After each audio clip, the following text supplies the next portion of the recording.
Përshkallëzohet situata në Ukrainën e sulmuar sot ushtarakisht nga Rusia, raportohet për luftime të ashpra në afërsitë të Kievit dhe për viktima në ushtar dhe civil. Presidenti rus Putin kërcënoi çdo që tenton të ndërhyjë përballë këtij sulmi ushtarak, siç tha ai. Vetë presidenti i Ukrainës Zelenski tha se trupat ruse po tentojnë të marrin kontrollin e Çernobilit dhe paralajmëroi një katastrofë mjedisore të mundshme. Nga ana tjetër, Vladimir Putin mblodhi përfaqësues të biznesit në Moskë, të cilëve u tha se nuk kishte zgjidhje tjetër përveç se të sulmonte. Gjithashtu ai tha se perëndimit nuk i leverdis të vendos sanksione dhe ta përjashtoi Rusinë nga sistemi i ekonomisë botërore. Mes frikës dhe panikut, qytetarët të Ukrainës nisën eksodin. Presidenti Zelenski u bëri thirrje atyre që të mos largohen por të armatosen në mbrojtje të vendit. Ai tha se Vladimir Putin po vepron si Gjermania naziste në luftën e dytë botërore. Shtetet e Bashkuara dhe Bashkimi Evropian i bën thirrje Rusisë të tërheqë ushtrinë nga Ukraina. Presidenti amerikan Biden mblodhi Këshillin e Sigurisë Kombëtare, ndërsa shefi i NATO-s Stoltenberg njoftoi aktivizimin e planit të mbrojtjes me trupa në kufi. Lituania ndërkohë shpalli gjendjen e arzakonshme. Shqipëria e dënon ndërhyrjen ushtarake të Rusisë në territorin e Ukrainës duke mbështetur popullin e Ukrainës. Krerët e shtetit dhe të opozitës u shprehën në krah të NATO-s, ndërsa presidenti Ilir Meta thiri Këshillin e Sigurisë Kombëtare. Trondite ndërkohë fort tregjet botërore pas nisjes së sulmit rus mbi Ukrainën. Nafta ka përceu në mbi $100 për fuqi, teksa janë rritur edhe çmimet të tjera. Kriza pritet të reflektohet edhe në Ballkan, pa përjashtuar vendin tonë që importon ndër të tjera grur dhe miell nga Ukraina.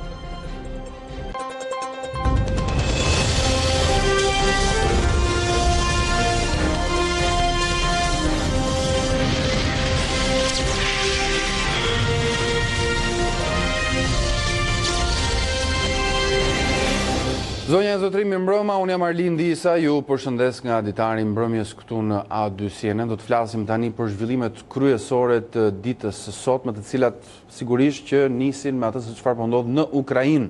Sulme raketore dhe shpërthime vijojnë të raportohen në qytetet ukrainase, përfshirë edhe kryeqytetin Kiev. Sipas Ministrisë së Brendshme, deri më tani janë regjistruar mbi 200 sulme. Zyra e presidencës ukrainase tha se luftimet e ashpra po zhvillohen në aeroportin e Hostomel, rreth 30 kilometra në veri perëndim të kryeqytetit. Helikopter rus u pan teksa sulmonin dhe sipas CNN, trupat ruse e kanë marrë kontrollin e aeroportit. Vetë presidenti i Ukrainës Volodymyr Zelenski tha se trupat ruse po tentojnë të marrin kontrollin e Çernobilit dhe paralajmëroi një katastrofë mjedisore të mundshme atje. Nga ana tjetër, presidenti rus Putin mblodhi përfaqësues të biznesit në Moskë, të cilëve u tha se nuk kishte zgjidhje tjetër përveç se të sulmonte. Ai gjithashtu tha se perëndimit nuk i leverdis të vendos sanksione dhe ta përjashtoi Rusinë nga sistemi i ekonomisë botërore. Kolona tymit të zi u pan të ngriheshin mbi godinën e Ministrisë së Mbrojtjes dhe zyrave të inteligjencës në Kiev.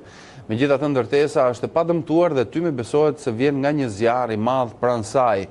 Autoritetet ukrainase pretendojnë se disa prej qendrave të komandës ushtarake janë qelluar nga zjarri rus. Sipas ushtrisë ruse, janë shkatëruar 74 pozicione ushtarake, përfshirë edhe 11 pista. Edhe pse Moska thot se po përdor armë të precizionit të lartë, duke shënjestruar infrastrukturën ushtarake pranë Kievit në qytetin e Brovarit, të paktën 6 civil u vranë nga predhat ruse. Ka raportime ndërkohë se viktimat civile janë më shumë se 30, përfshirë të paktën 18 në qytetin port të Odesas. Në radhët të ushtrisë ukrainase flitet për rreth 40 vrarë deri më tani. Kievi nga ana e tij pretendon se ka eliminuar 50 pushtues rus dhe se ka rrëzuar disa avion të armikut.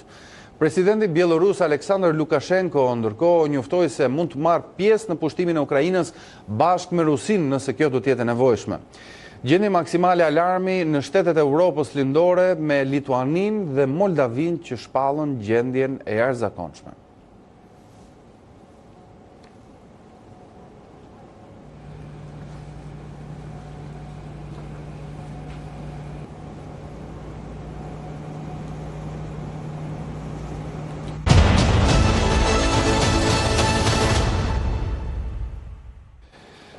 NATO ka aktivizuar planin e mbrojtjes kolektive me anë të cilit do të vendosë edhe më shumë trupa në lindjet e Europës. Sekretari i përgjithshëm Stoltenberg përjashtoi mundësinë e dërgimit të trupave në Ukrainë dhe nënvizoi se paqja në kontinentin e vjetër është shkatërruar tashmë.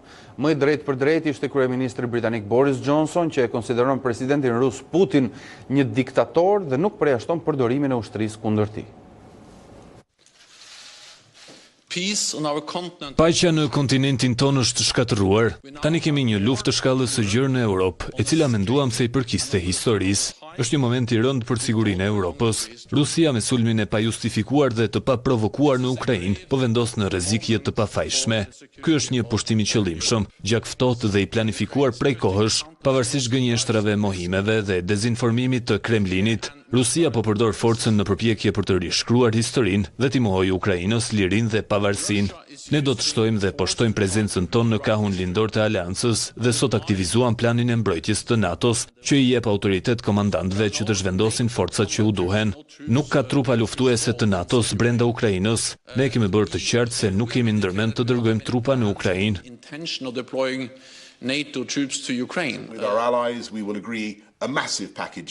Bashkë me aleatët do të vendosim një paket masive të sanksioneve ekonomike me qëllim dëmtimin e ekonomisë së Rusisë dhe në mënyrë kolektive të ulim vartësinë tek gazi dhe nafta ruse, që prej shumë kohësh i kanë dhënë Putinit kontroll mbi politikën e perëndimit. Misioni ynë është i qartë, me metoda diplomatike, politike, ekonomike dhe qoftë ushtarake. Kjo sipërmarrje e tmerrshme dhe barbare e Vladimir Putin duhet të përfundojë në dështim. Kështu që i drejtohen popullit të Rusisë, presidenti i të cilëve autorizoi një valë të madhe dhune kundër popullit tjetër slav, prindërve të ushtarëve rus, të cilët do të humbasin jetën e tyre. Nuk mund ta besoj se kjo është bërë në emrin tuaj.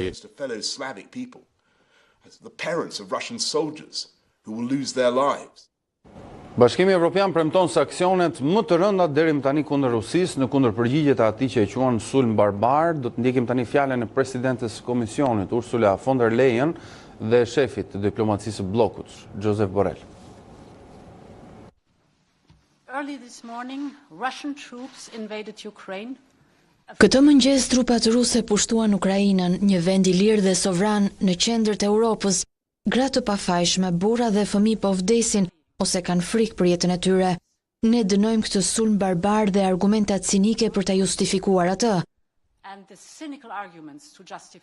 Është presidenti rus Vladimir Putin i cili po rikthen sërish luftën e Europë dhe në këto orë të errta, Bashkimi Evropian dhe populli i tij qëndron krah Ukrainës. Ne përballemi me një akt të paprecedent agresioni nga lidershipi rus kundër një vendi sovran dhe të pavarur. Shënjestra e Rusisë nuk është vetëm Donbasi, por i gjithë stabiliteti në Europë, i gjithë rendi paqësor ndërkombëtar. Ne do të mbajmë përgjegjës presidentin Putin për këtë. Më vonë do të prezantojmë një paket masive sanksionesh që do të aprovohen nga liderët evropian. Sanksionet janë ideuar të godasin interesat e Kremlinit dhe aftësinë e tij për të financuar luftën.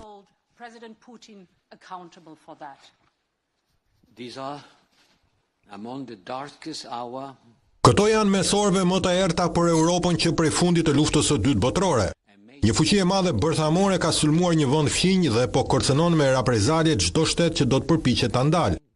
Nuk kemi të bëjmë vetëm me shkeljen më të madhe të ligjit ndërkombëtar, por me shkelje të parimeve themelore të bashkëjetesës njerëzore. Do të ketë shumë jetë të humbura dhe pasoja ende të panjohura për shumë nga ne. Bashkimi Evropian do të përgjigjet në mënyrën më të ashpër. Presidenti i Këshillit Evropian Michel ka kërkuar një takim urgjent këtë mbrëmje për aprovimin e masave më të forta kundër Rusisë nga ato që kemi implementuar ndonjëherë.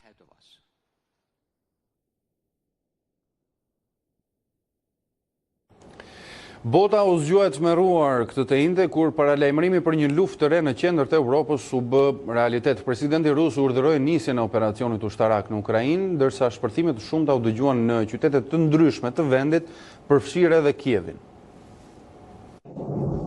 Pushtimi rus në Ukrainë u bë realitet mëngjesin e kësaj të njëjtë. Në një fjalim televiziv, presidenti Vladimir Putin urdhëroi nisjen e një operacioni special ushtarak për të mbrojtur popullsinë në krajinën separatiste të Donbas nga genocidi disa vjeçar. Putin u kërkoi ushtarëve ukrainas të braktisin armët dhe të kthehen në shtëpi. I zym paralajmërimi për perëndimin, cili do që do të ndërhyjë, do të përballet me një përgjigje të fortë dhe pasojat të papara deri më tani. Çdo kush që përpiqet të ndërhyjë, të jetë një kërcënim për vendin ton, për popullin ton, duhet të di se Rusia është e gatshme të kundërpërgjigjet shpejt dhe të shkaktoj pasoja të tilla, të cilat ju nuk i keni parë kurrë më parë në historinë tuaj. Jemi gati të përdorim çdo mjet, çdo vendim mund të merret. Trupat ushtarake ruse hynë në Ukrainë orët e para të mëngjesit nga Krimea, Bielorusia dhe Donbas, të cilin më herët Moska e njohu si të pavarur, pati raportime për hedhjen e raketave në disa qytete strategjike si Kharkov, Odesa dhe Kiev. Shpërtimet u dëgjuan edhe gjatë raportimeve live të gazetarëve të CNN-it në zonë.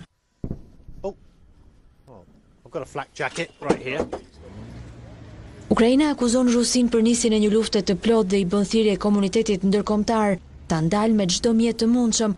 Presidenti Volodymyr Zelenski shpalli ligjin e luftës dhe në një fjalim të pasionuar për kombin, tha se Moska i kishte sulmuar ashtu siç bën nazistët.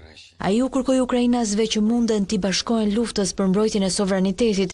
Rusia është e keqja, zgjidhni se me kë do të jeni, tha Zelenski, i cili u bërë gjithashtu thirrje qytetarëve të dhurojnë gjak. Sot vendet tona gjenden në anë të ndryshme të historisë botërore. Rusia ka marrë rrugën e së keqes, por Ukraina po mbrohet dhe nuk do të heqë dorë nga liria, sido që të mendoj Moska. Forcat armatosura të Ukrainës u përfshin në luftime të rënda, duke mbrapsur sulmet në Donbas dhe rajonet të tjera, lindje, veri, jug. Armiku pësoi humbje serioze dhe armiku do të pësoj shumë humbje të tjera. Ata erdhën në tokën tonë. Ne po shpërndajmë tash me armë dhe do t'ju japim ato të gjithë atyre që i dëshirojnë dhe i kanë aftësitë për të mbrojtur vendin dhe sovranitetin.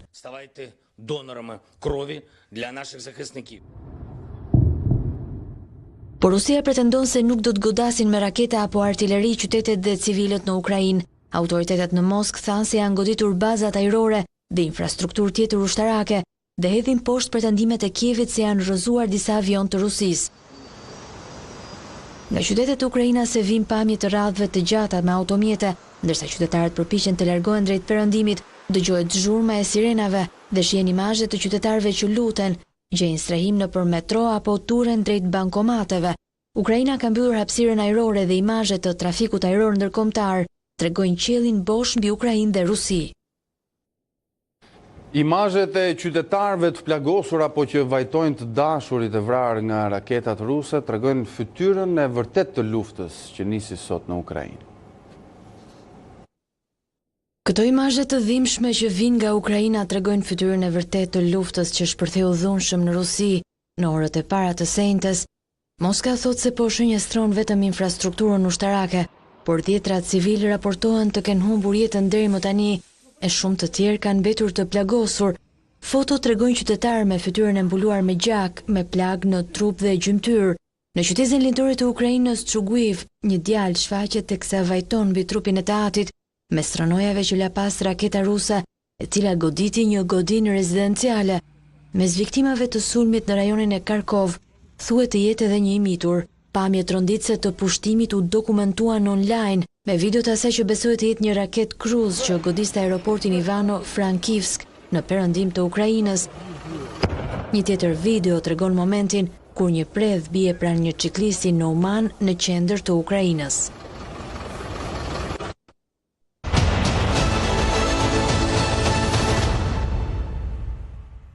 Mirë, lidhemi tani me gazetarën tanë për të folur pikërisht për atë se çfarë po ndodh të paktën minutat dhe orët e fundit. Kam komunikim të drejtë për drejt Xhevair Qardakun, dhe të diskutojmë më pas edhe me Angelo Harunin për të parë në tjera këndvështrime ngjarjen, atë se çfarë po zhvillohet në Ukrainë. Xhevair, mirëmbrëma, kënaqësi që jemi në komunikim.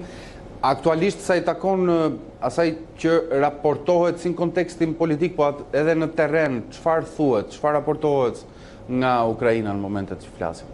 Përshëndetje Arlind, atëherë do ta nisim me një lajm të fundit, sapo kam bërritur që ushtria ruse po avancon së tepërmi në territorin e Ukrainës, aktualisht pas orëve luftime të ashpra në Çernobil, në ish parkun e impianteve bërthamore të Ukrainës. Tashmë Rusia ka marrë kontrollin e plot të këtij impianti, duke zmbrapsur dhe ushtrinë ukrainase dhe po përparon në atë drejtim duke ecur në drejtim të kryeqytetit Kiev. Por gjithashtu kemi edhe në anë të tjera ushtria ruse po përparon dhe po ecën në atë drejtim drejt kryeqytetit Kiev, të paktën nga se raporton inteligjenca britanike. Nga ana tjetër kemi edhe një tentativë nga të dyja palët për të gjetur një gjuhë të përbashkët, ndoshta për të nisur negociatat për tërheqjen e trupave ruse nga Ukraina. Fillimisht kemi zëdhënësin e Kremlinit Dmitri Peskov, i cili ka bërë një thirrje palës ukrainase që të dëgjoj thirrjet për dialog dhe të ulën në një tryezë të përbashkët, ku natyrisht që parakushti kryesor i vendosur nga Rusia është që Ukraina të pranojë statusin e një vendi neutral në këtë mes, pra që të heqë dorë nga antarësimi në NATO, por nga ana tjetër kemi edhe antar të shumë të parlamentit të Ukrainës që i bëjnë thirrje presidentit Volodymyr Zelenski që të pranojë thirrjet për dialog, që të bisedoj me palën ruse për të gjetur një zgjidhje paqësore, pasi situata në terren është tepër alarmante, ka panik gjithandej, qytetarë të shumë që kërkojnë strehim në stacione metroje, por edhe në pika të tjera të autorizuara nga autoritetet lokale për të mbrojtur nga raketat e lëshuara nga Rusia, por edhe nga luftimet sporadike që dëgjohen kudo në qytetet të ndryshme të Ukrainës. Xhevair, mund të saktësojmë, kjo është një qasje një anshme, apo ka impulse që edhe Rusia mund të ketë një parafrim tek dialogu?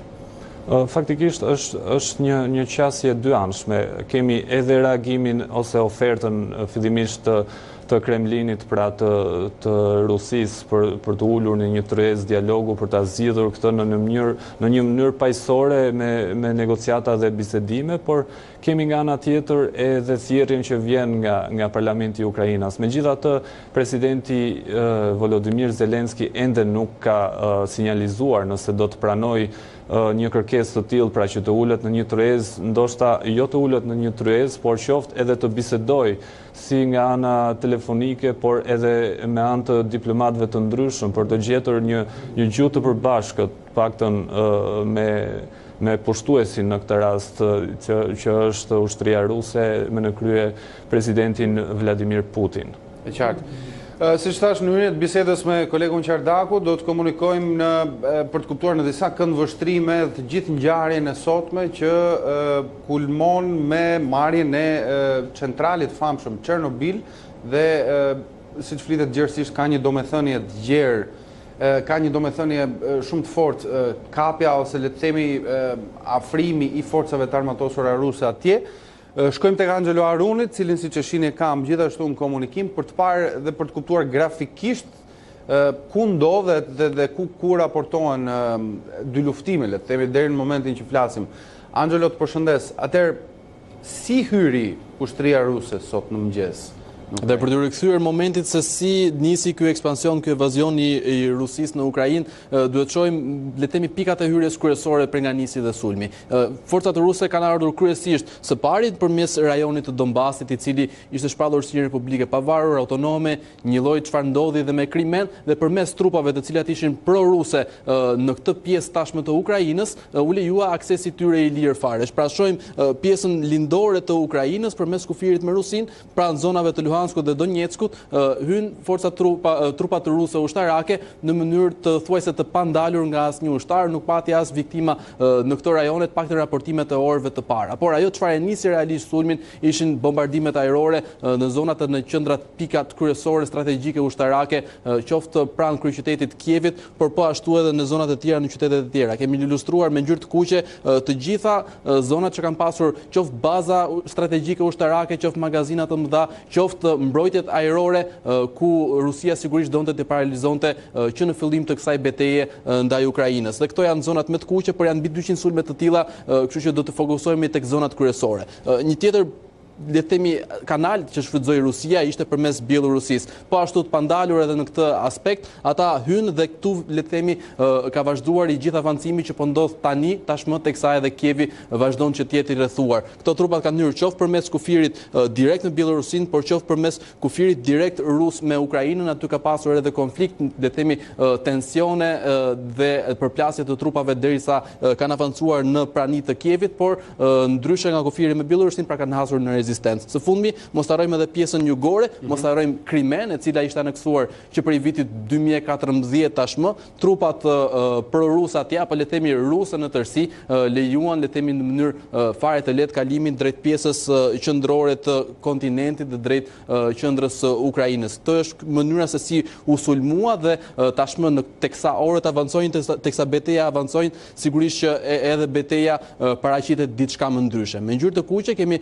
prezencën e trupave ruse dhe proruse, duke nisur nga rajoni i Krimes për të vazhduar me gjithë rajonin e Donbasit në lindje, po ashtu pjesën me Bielorusin. Dhe me ngjyrë portokalli kemi të gjitha zonat se ku po zhvillohen dy luftime intensive midis palëve, kryesisht ushtarake në terren me këmbësori dhe artilleri të rëndë, që do të thotë se kemi të gjithë zonën përreth Kievit, e cila për momentin është angazhuar në një konflikt, zona e cila po ashtu është midis kufirit me Bielorusin, Rusin dhe Ukrainën, e cila është një tension pikërisht për të ardhur në ndihmë për të shtuar sa më shumë trupa që avancojnë drejt kryeqytetit të Ukrainës, ndërkohë që në jug ka pasur sulme amfibe në Odesa, të cilët sipas raporteve paraprake janë sprapsur, por po ashtu sulmet nga Krimea vazhdojnë në drejtim të pjesës veriore të kontinentit. Po ashtu edhe zona lindore e të gjithë këtij shteti është tashmë në një sulm total me përjashtim të Donbasit, i cili duket se ka ruajtur le të themi atë pozicionin e autonomisë dhe të gjithë kaun politik pro-rus. Pika nevralgjike dhe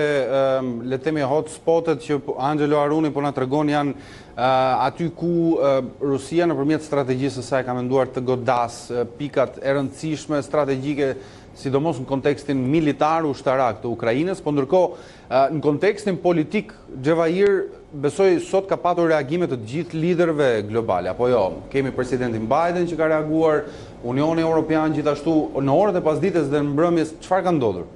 Në fakt kemi një angazhim të komplet anës diplomatike të perëndimit, duke nisur nga Bashkimi Evropian, Shtetet e Bashkuara të Amerikës, por edhe më gjerë duke u angazhuar të gjithë vendet aleate për të përpiluar një paketë sanksione shumë të ashpra që do të godasin kryesisht ekonominë e Rusisë për të bllokuar të gjitha qasjet, duke nisur nga Bashkimi Evropian që konfirmoi eliminimin e qasjes së Rusisë në tregun e përbashkët evropian, por gjithashtu kemi edhe një dakordsi të arritur tashmë mes grupit G7, pra vendeve me ekonominë më të madhe në botë, 7 vendeve me ekonominë më të madhe në botë, për një paketë sanksionesh për të goditur rënd ashpër Rusin. Kemi edhe një vendim të paktën ka ardhur i prezantuar në Parlamentin e Britanisë së Madhe nga vetë kryeministri Boris Johnson, i cili tha se vendi i tij do të godas me sanksione tepër të ashpra 100 banka dhe entitete të ndryshme të Rusisë, ku ndërto mediat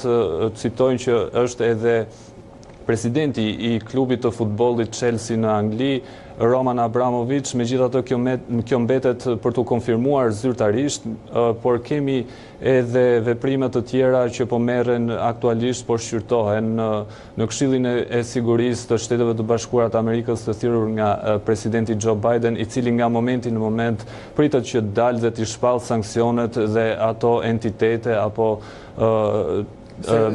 cilët do të adresojnë këto sanksione. Ndërkohë, Angelo, në kontekstin ekonomik, si reagoi tregu global sot, përfshirë këtu dhe bursat, çfarë u pa?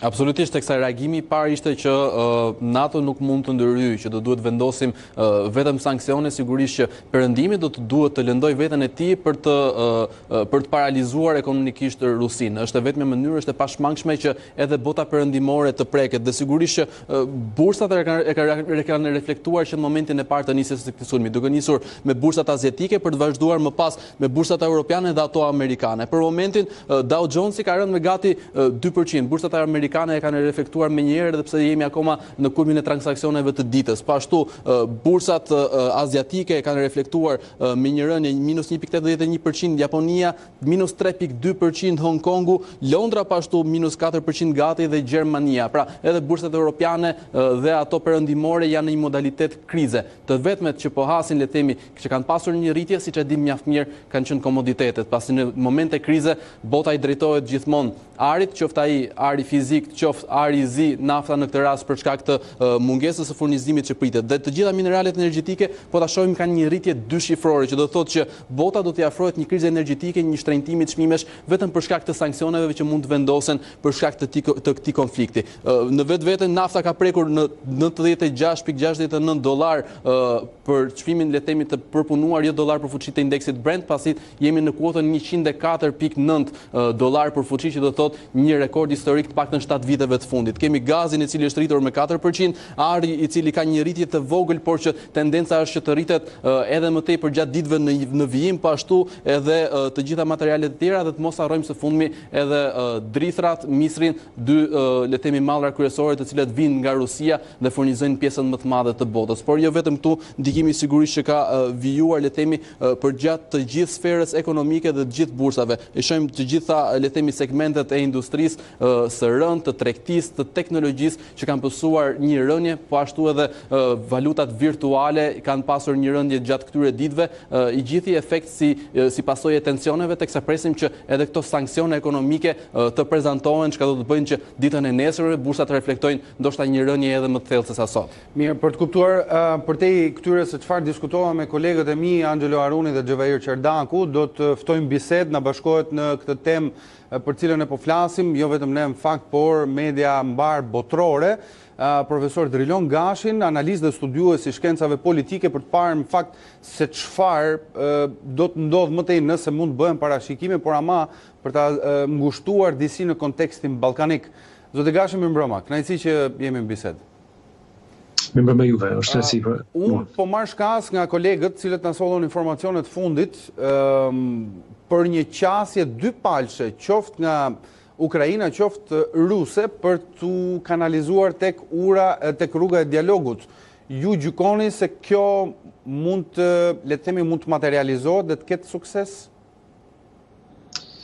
Mendoj që është vështirë në fakt që tani më të ndiqet dialogu si mënyrë zgjidhjes të konfliktit, për shkak se ajo janë informacionet fundit këto. Pra parlamenti në Ukrainë i ka kërkuar zotit Zelenski që të gjejë dhe të propozohet me dialogun tek zoti Putin, por gjithsesi edhe zoti Lavrov është shprehur se ka dhënë impulse, le të themi, ose sinjale që mund të shkojnë drejt dialogut me Ukrainën.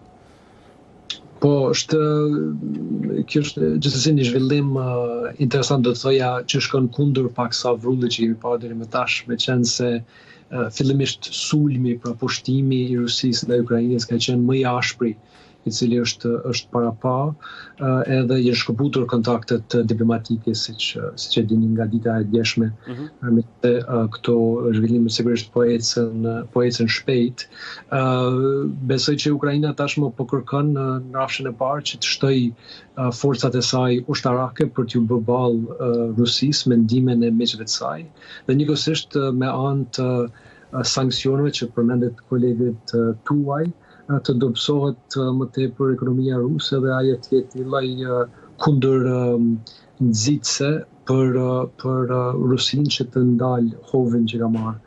Mirë po, nuk e di, domethënë është pak vështirë të dihet se cilat janë qëllimet e vërteta të Rusisë, mbase këtë Rusi me këto veprime po e shohim shumë më të paparashikueshme se sa kemi parë më herët. Ne kemi parë për shembull rastin e Gjergjisë, ku ka pasur një pushtim të pjesëshëm të territorit, një shpallje të dy territoreve si republika dhe ka mbaruar me aq, ndërsa në këtë rast, ndërsa filloi aty si një lloj preteksti për ndërhyrjen e Rusisë në Ukrainë, në fakt vazhdoi në një plan të cilin edhe në Këshillin e Sigurimit Rusia po e përmend një plan që ka për qëllim heqjen e qeverisë hunta apo ushtarake të Ukrainës për ta vendosur një regjim tjetër. Synimi madhor, thoni ju, zoti Gashi, është i pamundur të paktën për momentin për të bërë, pra për të ndërtuar, po i quajmë skenare afatgjatë se cilat janë planet ruse, ama duke marrë në analizë ose në parasysh potencialin militar të Rusisë. Krahas kësaj që ju thoni është e vështirë të parashikohet për momentin, sa mund të mbajë Rusia të pushtuar Ukrainën? Për sa kohë? Do të thoja pra të qëllim shpresoj të mos jetë ashtu. Në fakt shpresoj që me anë të, domethënë sanksioneve të rënda, me anë të porosive që po vinë nga gjitha anët, në fakt do të mund të gjendet një mënyrë për t'i afruar palët, mirë po tashmë është kriju një status quo e re. Do të shohim se çfarë kërkon Rusia me një realitet ku ajo vetëm se ka hyrë në Ukrainë, vetëm se mbase do të ketë kontroll mbi një pjesë të Ukrainës, se cilat do të jenë kërkesat e saj. Unë nduruaj se kërkesat që do të jenë të papranueshme për qeverinë aktuale, për institucionet aktuale të Ukrainës. Por atë që thuani është e vërtetë, domethënë këtu kemi një forcë ushtarake e Ukrainës e cila është po i bën ballë Rusisë, domethënë një forcë e papërballueshme për Ukrainën dhe do të shihet se sa kohë do të mund të mbaj në fakt do të mund të mbrojë territorin e saj Ukraina, mirë po ajo që është parapar nga raportet e inteligjencës është se ky lloj pushtimi i plotë i Ukrainës mund ndodh brenda ditëve dhe javëve, domethënë nuk është një periudhë shumë e gjatë. Tash kjo mund të shtyhet me anë të ndihmës ushtarake që mund vi të pajisjeve të teknologjive të ndryshme që vinë nga aleatët e Ukrainës, mirë po gjithsesi Ukraina tashmë është në një rrugë shumë të vështirë për fat keq.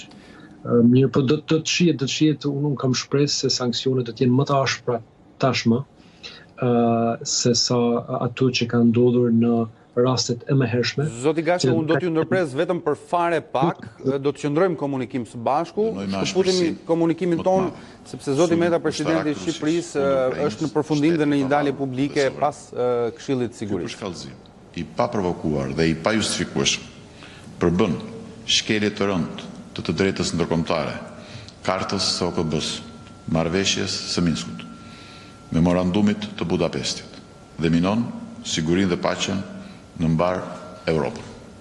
Si president i Republikës dhe në emër të popullit shqiptar shpreh dhimbjen e thellë për jetët e humbura gjatë këtij sulmi dhe uroj shërim të shpejtë për të plagosurit. Në këto momente dramatike shpreh gjithashtu solidaritetin e plot me popullin e Ukrainës dhe institucionet e saj demokratike. Republika e Shqipërisë, si vend antar i NATO-s dhe antar i përhershëm i Këshillit të Sigurimit në Kombet e Bashkuara, u bashkohet thirrjeve të aleancës dhe të bashkësisë ndërkombëtare, drejtuar Rusisë për të braktisur menjëherë këtë rrugë të dhunës dhe agresionit, të respektojë të drejtën ndërkombëtare humanitare dhe të kthehet në rrugën e dialogut. Shqipëria qëndron unison me NATO-n dhe me Bashkimin Evropian dhe do të zbatojë të gjitha angazhimet e marra në kuadër të politikës jashtme dhe të sigurisë së përbashkët. Bashkë me Aleancën dhe Bashkimin Evropian do të qëndrojmë të palëkundur në mbrojtje të vlerave të lirisë dhe të demokracisë. Faleminderit.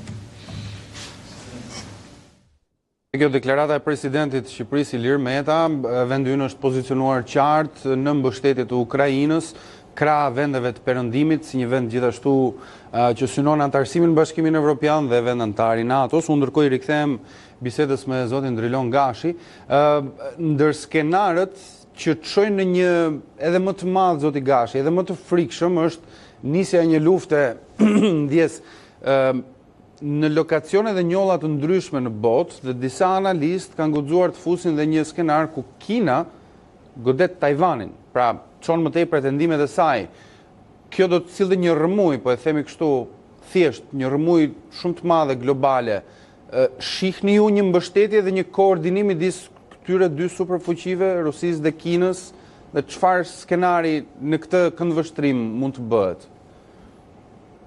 Unë në fakt skenarin më real për konfliktin e radhës që mund të pasojë nga kjo që po ndodh në Ukrainë këto ditë, kam parë si nxitje të ndonjë lloj konflikti apo shkëputje të Republikës Serbe nga Bosnia, ku kemi pasur sinjale me muaj se mund ndodhë gjë e tillë me mbështetjen ruse. Të kam parë në fakt si diçka si Ballkanin, si vendi apo fushë veprimi i radhës mbase i një Rusie destabilizuese. Mirë po,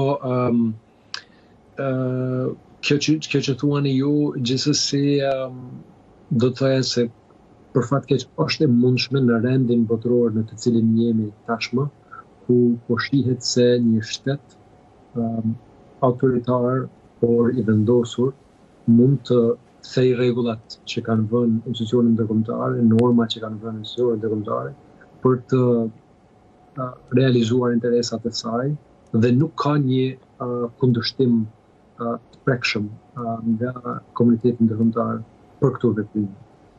Kjo për shkak se nuk duan natyrisht shtetet perëndimore që të nxisin luftë direkte që mund të kishte edhe në vete pasoja të rënda. Kështu që ne kemi parë në fakt që Kina me rritjen e ndikimit të saj ekonomik është bërë shumë agresive kundrejt Taiwanit në veçanti, por edhe në gjithë do të thojnë detin e jugut të Kinës ndaj shteteve ndryshme të Azisë.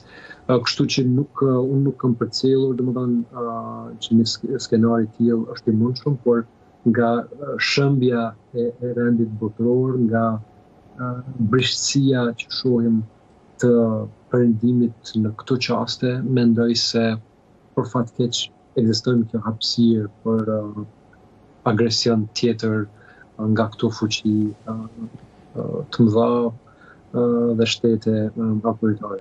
Ju pak më herët përmendët realitetin në Ballkan, pra nuk kemi se si ta evitojmë, sepse ka një situatë në Bosnjë, Kosova ka situatën që të gjithë e dim ku ndodhet.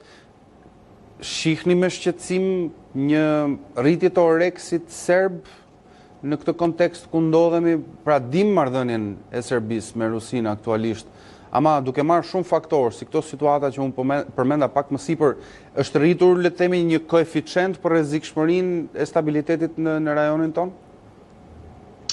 Po, do të thoja fillimisht se shteti pararëndës i Rusisë që ka bërë një agresion të ngjashëm mbase për një kohë shumë shkurtër ishte Serbia që bëri që në shtator në Kosovë, ku dërgoi forcat e saj në kufirin verior si një lloj kundërshtimi për një masë, themi, jo shumë të rëndësishme të targave, ku ajo bënte gjithashtu krijonte një narrativ, një skenar që kishte rrezik ndaj popullsisë serbe në veri të Kosovës, gjë që ishte shumë e pavërtetë. Dhe ne kemi parë në vazhdimsi që Serbia nuk ka treguar vullnet për dialogun me Kosovën, nuk ka treguar vullnet për njohjen e integritetit territorial të Kosovës, ndërkohë bashkë me Rusinë po e minën atë në format ndryshme me keq informimit apo dezinformimit në Kosovë, me veprimet që Serbia me mbështetje të Rusisë ka bërë edhe në Malzi për shkaktuar trazira atje. Më gjithsesi pastaj edhe me minimin e sovranitetit në Bosnjë me anë të fuqizimit të më të tjershëm të Republikës Serbe, si gjoja një republikë në vete. Kështu që me kemi pa në fakt edhe teksa po i përcjellim reagimet ndaj asaj që po shohim në Ukrainë, Serbia është i vetmi shtet i cili nuk ka dalë hapur për ta përkrahur Ukrainën apo për të dënu Rusinë. E dim që e ka një marrëdhënie të komplikuar me Rusinë, por do ta çoja më tej. Mendoj se Serbia në fakt mëson nga këto skenare të Rusisë dhe ka për fat keq qëllime të ngjashme ndaj shtetet që janë më të dobta dhe të brishta në Ballkan. Ju po thoni që është realiste një frikë në Ballkan aktualisht, duke parë atë se çfarë po ndodh në Ukrainë. Po, nuk e besoj që ajo është një frikë afat shkurtur që diçka mund ndodhë nesër, por duhet kujtojmë se për aq kohë sa Kosova nuk futet në NATO, do të ketë gjithnjë një rrezik ekzistencial nga Serbia, për fat keq. Tash Kosova momentalisht e ka NATO-n që kontrollon sigurinë e saj, kështu që ajo minon ose ajo sot bën që të mos ketë një agresion i tillë serb, por që duhet shtuar me gjithë këto që po ndodhin bisedat për futjen e më shumë shteteve të NATO-s. Pra, nuk ishte problemi mes Ukrainës dhe Rusisë që Ukraina kishte ambicie për NATO. Problemi ishte që nuk u fut në NATO me kohë, me mbështetjen e aleatëve dhe sot ne po shohim pasojat e asaj. Kështu që besoj gjithë ato shtete të cilat me dëshirën e tyre sovrane duan të jenë pjesë e aleancës ushtarake, duhet ta bëjnë këtë në rastin e parë.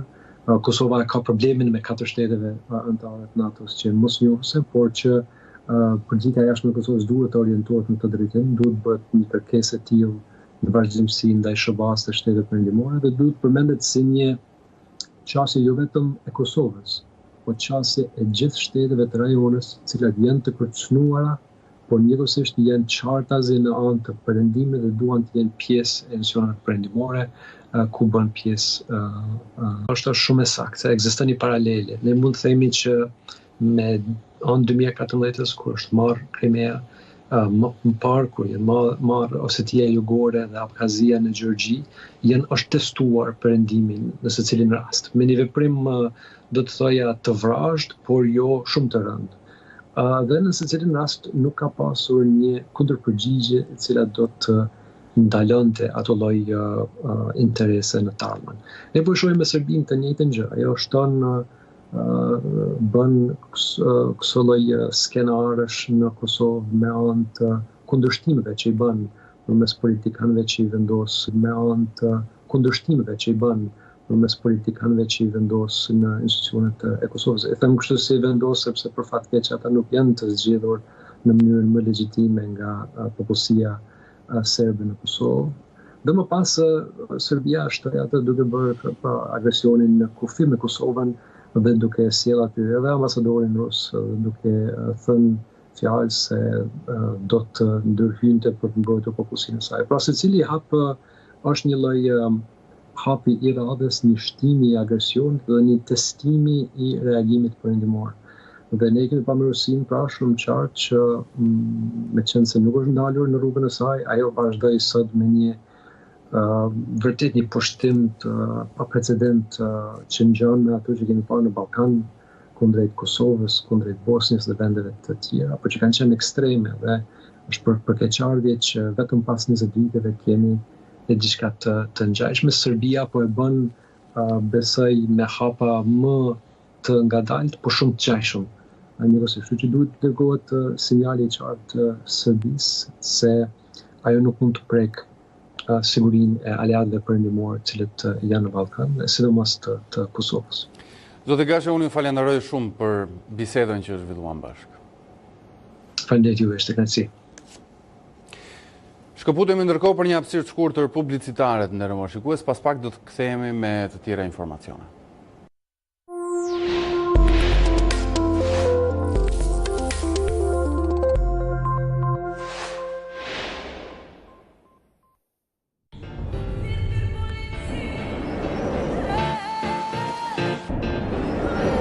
Mos e dëgjo Arilenën vetëm kur këndon, por edhe kur flet. Credit Card Eco nuk është vetëm për ambientalist, por për të gjithë planetin. Për shpendet e mi të preferuar. Princin tim, Sharma. Faleminderit. Për alpinistët. Për gazetarët. Për ata të operas dhe të popartit. Luarët e detit. Fancat e Bruce Lee. Fancat e mi. E kisha edhe një. Për ambientalist, shpendet e preferuar, princi, opera, pop arti, fancat e mi, Bruce Lee, luanët, alpinistët, për ëndrinjtarë.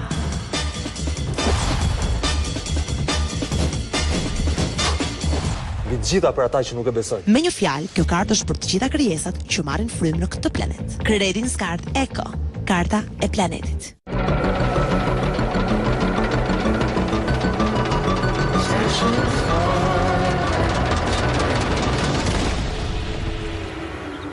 Just to find a better life.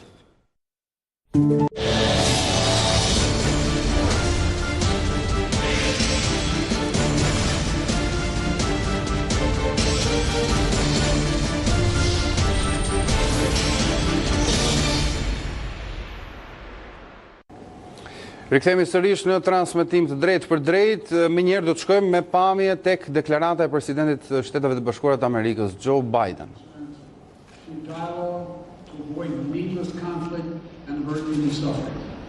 For weeks, we have been warning that this would happen. And now, it's unfolding largely as we predicted. In the past week, We've seen shelling increase in the Donbass. Për një pari historiku të shkurtër, presidenti Biden ka thënë se çfarë ka ndodhur në rrafshin e Rusinë për javë të tëra, thot ai, ne kemi bërë përpjekjet tona. Ukraine was about to invade and launch a war against Russia. That Ukraine was prepared to use chemical weapons. Ukraine committed a genocide without any evidence.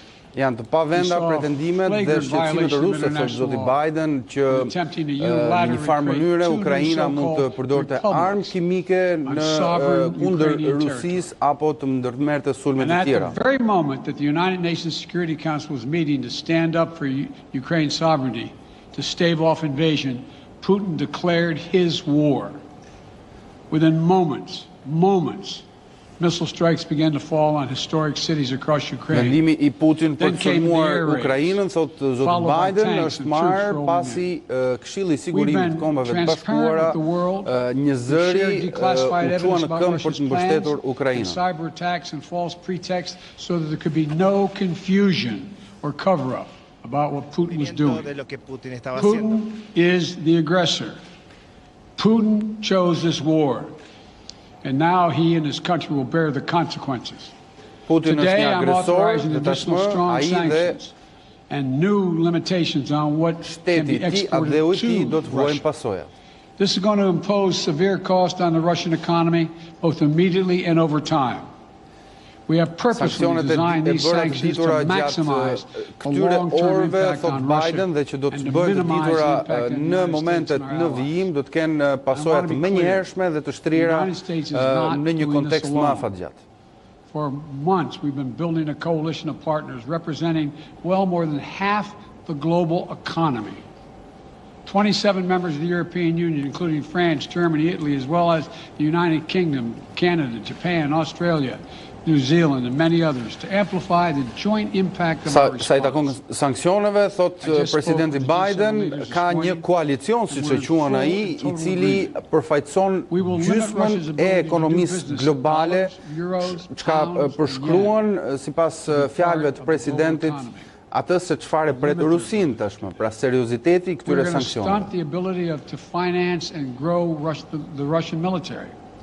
We're going to impose major and we're going to impair their ability to compete in high-tech ngritjen e mëtejshme apo financimin e mëtejshëm të ushtrisë ruse. On Russia's currency and the ruble, which early today hit its weakest level ever in history.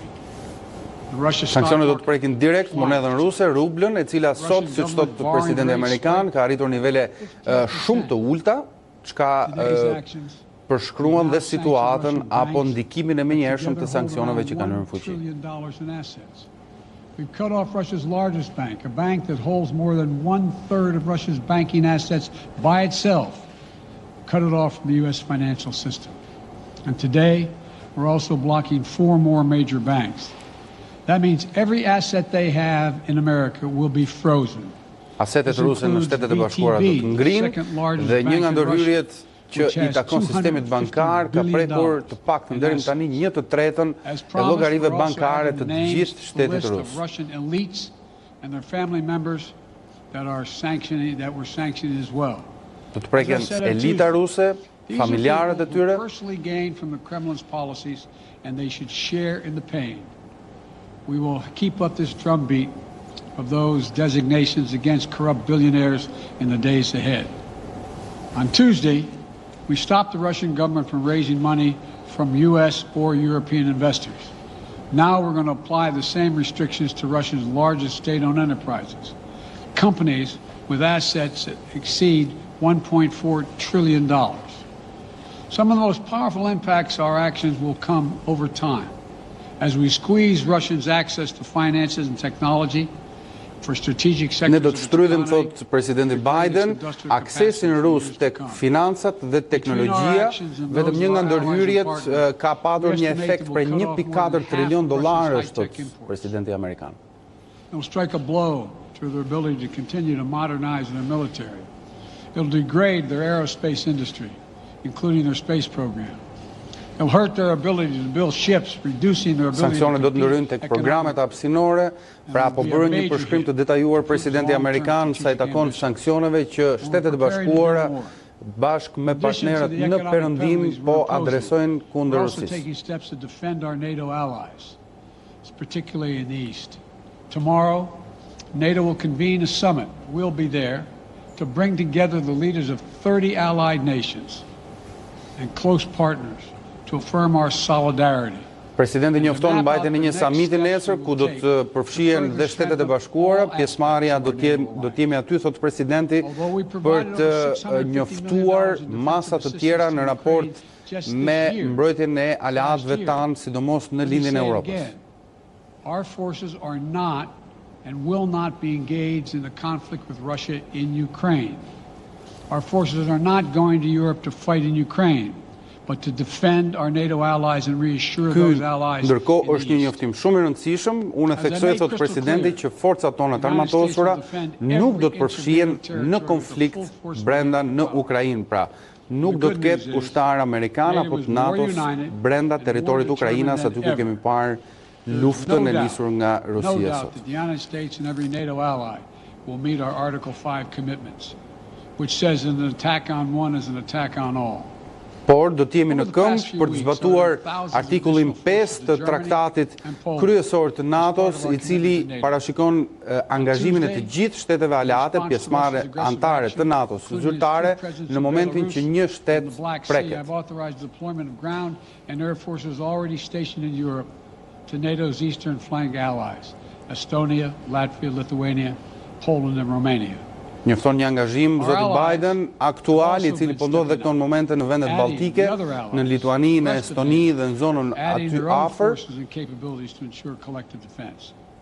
And today, within hours of Russia's unleashing its assault, NATO came together and authorized and activated an activation of response plans.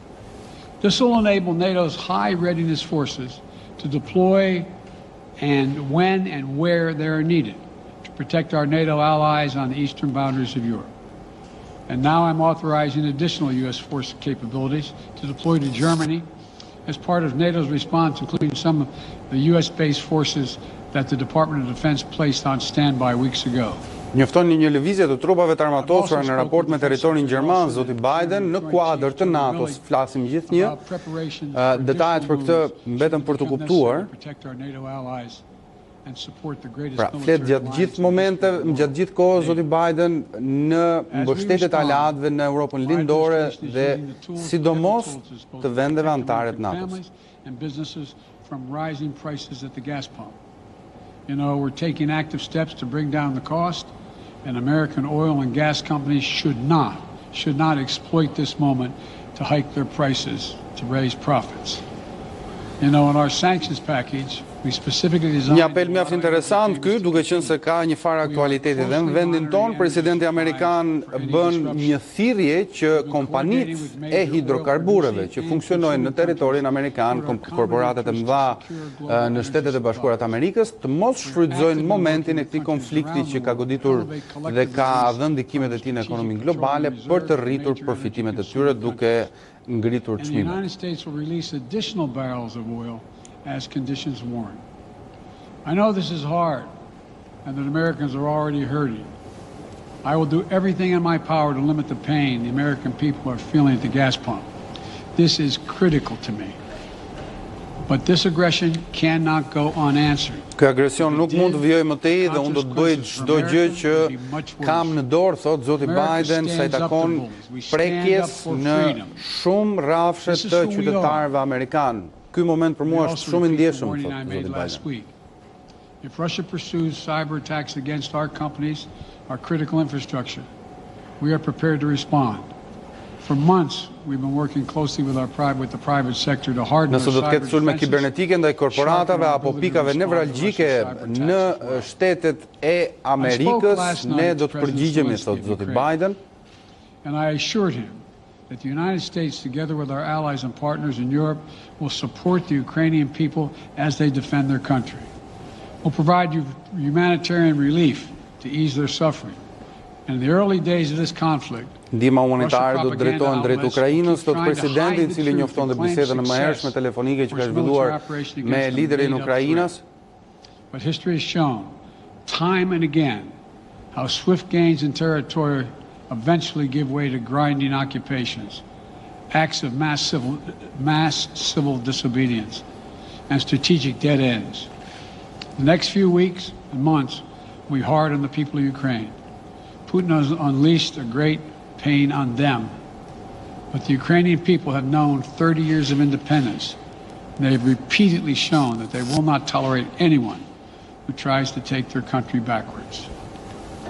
This is a dangerous moment for all of Europe. Është një moment shumë i rrezikshëm për Europën, thot presidenti Biden. Ky është një moment që trondit themelet e paqes botërore, thot presidenti amerikan. This was never about a genuine security concerns on their part. Ky nuk ishte një shqetësim sa i takon kontekstit të sigurisë, pretendim ky i shtetit rus. By bullying Russia's neighbors through coercion and corruption, by changing borders by force, and ultimately by choosing a war without a cause. Putin's actions betray his sinister vision for the future of our world, one where nations take what they want by force. But it is a vision that the United States and freedom-loving nations everywhere will oppose with every tool of our considerable power. Putin po tregon që ka një vizion që kërcënon të ardhmen globale, kjo bie shumë në kundërshti të fortë me vizionin amerikan sa i takon prosperitetit të çdo vendi dhe të rruzullit toksor. We will make sure of that. Putin will be a pariah on the international stage.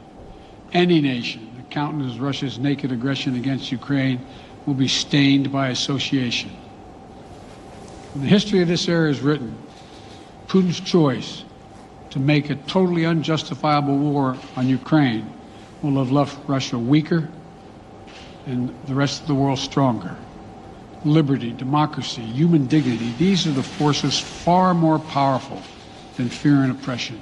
Edhe pse presioni i Putinit mund të jetë i madh nëpërmjet këtij sulmit pa justifikueshëm të zotit Biden, pasojat nuk do të jenë ato të cilat do trembin, por liria do të triumfojë. Between sovereignty and subjugation, make no mistake, freedom will prevail. God bless the people of a free and democratic Ukraine. May God protect our troops. Mr. President. Associated Press, Zeke. Speak with President Putin at this point, and what interactions have you had with the Russian government? I heard the first part. Do I have any plans to speak with Putin at this point, and what? What communications have you had with the Kremlin as far as military operations in Ukraine and making sure this does not spiral into a larger conflict? A ka një tentativë ose ndërmend të komunikohet me Putinin në këto momente? Pyetet zoti Biden. Eastern European nations that are members of NATO. NATO is more united than it's ever been, and I have no plans to talk with Putin. Nuk kam një plan për të kontaktuar Vladimir Putin, thot presidenti Biden. NATO është e bashkuar dhe në këmbë. Mr. President, you didn't mention SWIFT in your sanctions that you announced. Is there a reason why the U.S. Isn't doing that? Is there a disagreement among allies regarding SWIFT and whether Russia should be allowed to be a part of it? The sanctions that we proposed on all their banks have of equal consequence, maybe more consequence than SWIFT, number one. Number two, it is always an option, but right now that's not the position that the rest of Europe wishes to take. Cecilia Vega. Pesa më e madhe e letimi efekteve të sanksioneve do të jetë sa i takon sistemit bankar dhe financiar, thot presidenti Biden, me një letimi vendosmëri dhe një forcë duke përcjell kështu dhe një siguri të masave që perëndimi tashmë po imponon ndaj Rusisë. The threat that he gave the West will face consequences greater than any you have faced in history. Is he threatening a nuclear strike? Apo kërcënon Putin me një përplasje nukleare, pyetet presidenti? Number two, no one expected the sanctions to prevent anything from happening. It has to show, this is going to take time, and we have to show resolve so he knows what's coming. And so the people of Russia know what he's brought on them. That's what this is all about. This is going to take time. It's not going to occur. He's going to say, oh my God, these sanctions are coming, I'm going to stand down. He's going to test the resolve of the West to see if we stay together, and we will. We will, and it will impose significant costs on him. Will he go beyond Ukraine, sir? Do you see him going? Yes. Thank you. Putin po bën një tentativë për të përçarë perëndimin, thot zoti Biden, por sanksionet që ne kemi imponuar në faza të ndryshme kërkojnë kohë. Qytetarët rusë kuptojnë, thot Biden, se çfarë Putin tashmë u ka vendosur mbi kurrizë me atë që ka marrë përsipër ndryshim. For people in this country. And I do have one more question. First of all, there's no doubt that when a major nuclear power attacks and invades another country, that the world is going to respond, and markets can respond all over the world. So there's no doubt about that, number one. Number two, the notion that this is going to last for a long time is highly unlikely as long as we continue to stay resolved in imposing the sanctions we're going to impose on Russia, period. What's the next question? I'm sorry. The next question is, did you underestimate Putin, and would you still describe him the way that you did in the summer as a worthy adversary? At the time, he was, I made it clear, as an adversary, and I said he was Një fuqi worthy. bërthamore, thot zoti Biden, në pyetjen e mëhershme, përcjell një farë çudie kur pushton një vend fqinj. You heard the speech he made, almost an Dhe sa i hour. takon kohë zgjatje së kësaj të cilës ne që prej mëngjesit të sotëm po shohim, siguroj që vendosmëria perëndimore është e lartë, është e madhe, dhe ajo do të shkurtojë në kohë skenat të cilat po shohim. Are completely contrary to the place where the rest of the world has arrived. And with this ambitions, you're confident that these devastating sanctions are going to be as devastating as Russian missiles and bullets and tanks? Yes, Russian bullets, missiles and tanks in Ukraine. Yes, I am. Jam I sigurt, thot presidenti Biden, që sanksionet do të jenë pa aq të forta sa plumbat apo predhat që po lëshohen në territorin e Ukrainës. You've been talking about the threat of these sanctions for several weeks now. Yes, but the threat of the sanctions and imposing the sanctions and seeing the effect of the sanctions are two different things. They're two different things. And he's going to begin to see the effect of the sanctions. And what will that do? How will that change his thot zoti mindset Biden here, që given sanksionet his do actions? të ndalonin një ndërhyrje apo një sulm, duhet durim apo t'i lihet kohë këtyre veprimeve të perëndimit që të japin efektin e tyre. Cannot bluff when it comes to something like this. You recently said that the idea of personally sanctioning President Putin was on the table. Is that a step that you're prepared to take? And if not, it's not a bluff, it's on the table. Sanctioning President Putin? Yes. Why not sanction him today, sir? Mr. President? Why not sanction him today, sir? Moment interesant. Ky është një skenar që të sanksionohet dhe të vendosen sanksione ndaj vetë zotit Putin, po, thot zoti Biden, por pse nuk bëhet kjo në këto momente? Disconnecting Russia from what's called SWIFT, the international banking system, or other sanctions at your disposal. Respectfully, sir, what more are you waiting for? Specifically, with the sanctions we've imposed exceed SWIFT. The sanctions we imposed exceed anything that's ever been done. The sanctions we imposed have generated 2/3 of the world joining us. They are profound sanctions. Let's have a conversation in another month or so to see if they're working. Yes. Can I ask you about Zelensky? Sir, you spoke to Vladimir Zelensky botës janë përbashkë, thot Biden, I përforcon idesë që efekti i sanksioneve do të jetë shumë I fortë. And is there now a complete rupture in US and Russian relations? There is a complete rupture right now in US-Russian relations if they continue on this path that they're on. And in terms of a Cold War, that depends. You have the vast majority of the rest of the world in total opposition to what he's doing, from Asia to South America to Europe to around the world. And so it's going to be a cold day for Russia. The idea, you don't see a whole lot of people coming to his defense. And are you, if I could follow up, sir, are you urging China to help isolate Russia? Are you urging China to help isolate Russia? Apo I'm not nxisni prepared to Kinën, comment on that at the moment. apo nxisni Kinën, pyetet zoti Biden që të le të themi shtrëngojnë dhe të izolojnë në një farë mënyre në kontekstin e sanksioneve Rusin. Për këtë nuk jam I përgatitur për momentin për të folur, thotë zoti Biden. He's had his hand up a long time. Thank you, Mr. President. How concerned are you that Putin wants to go beyond Ukraine into other countries and the U.S. will have to get involved if he moves into NATO countries? Well, if he did move into NATO countries, he will be involved. We will be involved. The only thing that I'm convinced of is if we don't stop now, pyetet presidenti nëse plani I Putinit është të shkojë përtej Ukrainës dhe të prek pse jo një vend antar të NATO-s aty afër. Ne do të përfshihemi në këtë skenar, thotë zoti Biden. Anything more about your conversation? Është një shqetësim që është marrë në kalkulim apo në llogari.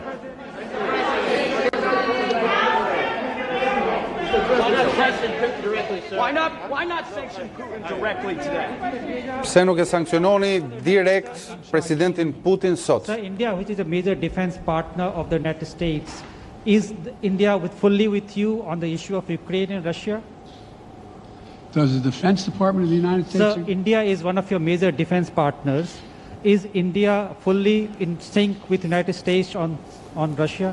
We're in consultation with India today. We haven't resolved that. Në lidhje me pozicionin e Indis, presidenti Biden, çka është në proces e sipër sipas përgjigjes së tij, sepse edhe India është një fuqi tjetër militare dhe ekonomike, po e cilësojmë kështu dhe do të ishte shumë domethënës dhe pozicionimi pro apo kundër Rusisë, pra në të dyja rastet. Kjo ishte dhe dalja publike e presidentit të Shteteve të Bashkuara të Amerikës, Joe Biden, I cili kërkoi durim derisa sanksionet të fillojnë dhe të japin efektet e tyre. Këtu ne kemi mbritur në momentet e fundit të ditarit të mbrëmjes në A2 CNN. Pas pak e njëjta situatë do të diskutohet për të analizuar në emisionin debat. Unë e falenderoj për vëmendjen, bashkë me pafshim.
Ditët vërtet me fat për ty në digital. Merr të gjithë vitin 2022 me 30% ulje në paketat familjare dhe premium. Prenoto eksperiencën më të mrekullueshme me kanalet tuaja të preferuara, bashkë me paketën më të madhe sportive. Mos e humbë, deri në 28 shkurt.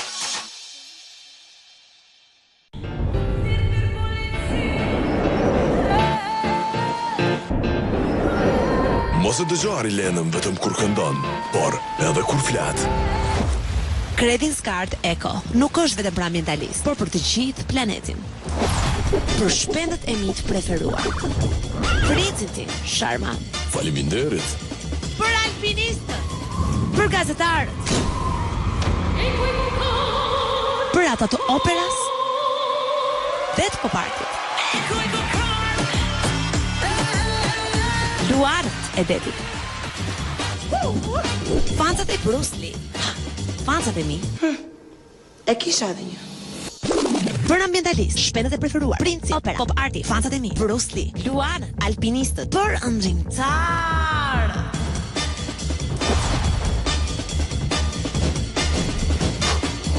Mbi të gjitha për ata që nuk e besojnë. Me një fjalë, kjo kartë është për të gjitha krijesat që marrin frymë në këtë planet. Credit Card Eco, karta e planetit.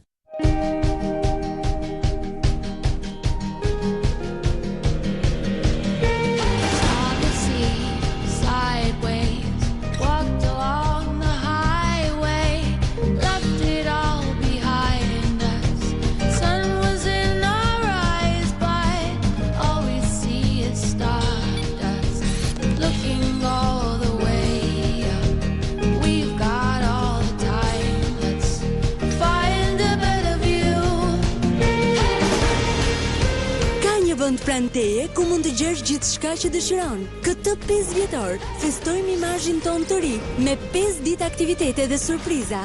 Ejani në Top Tani dhe bëuni pjesë e shortej automat me 5 super dhurata nga UET, One, Alp Tours D, Shtëpia e Lodrave, Shtëpia Ideale, Big Kids, Limitless Fitness dhe Smile Corner. Top Tani, në zemër të Tiranës.